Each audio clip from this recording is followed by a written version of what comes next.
My name is Dietrich Fischer, and I've been the academic director here at the European University Center for Peace Studies, EPU, for the last 5 years. I'm very grateful that you had the time to come and do an interview with me for EP YouTube. So thank you very much for coming. Thank you, Adrian, for doing this. So I wanted to ask you a bit about your academic advisor. I wanted to ask what brought you here to EPU and how's the experience been? Yes, I have maybe an unusual background for peace studies.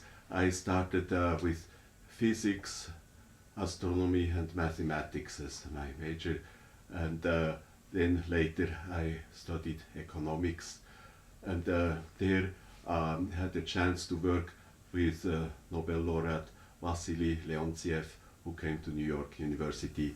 He had a huge computer model of the world economy, and in 1978 was the first special session of the UN General Assembly on disarmament, and he was asked by the UN to do a model of the economic implications of disarmament.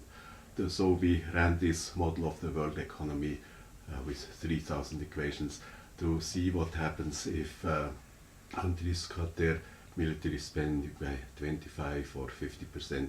But as one could have expected, every country in the world had a higher economic growth rate. Why? They had more resources to invest in the civilian economy if they have to spend less for the military. So I asked him, if disarmament is better for everybody, why does it not happen? He said, that's a question I leave to politicians. I limit myself to purely economic questions.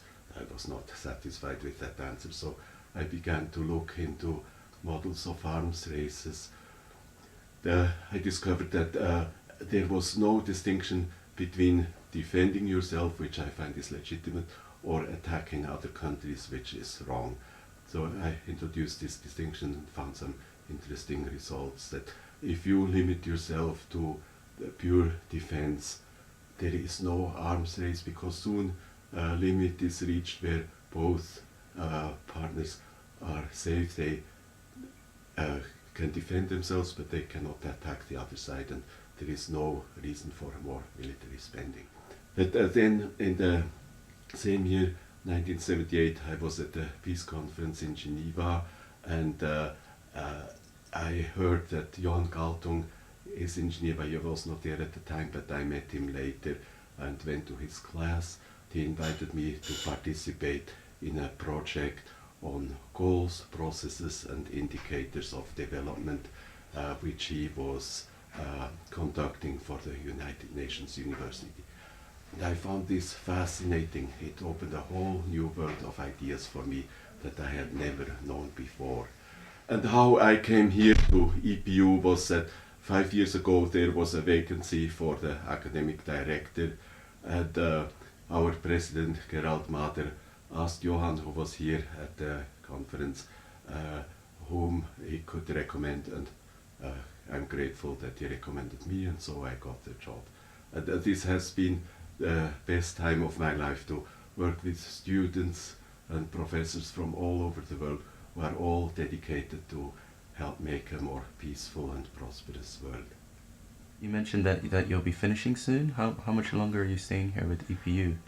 On September 1st, I'll start a new job at the World Peace Academy in Switzerland, which is in the process of being created, and do basically the same job as academic director. And I heard that that's also created by former EPU students. Is this EPU? That's right, yes. And there is going to be another program in Turkey, also by Habakuk, who is currently an EPU student. The program in Switzerland is founded by Catherine and Pierre Brunner, who studied here last year. So it spins off like a plant that has little outlayers and grows and develops.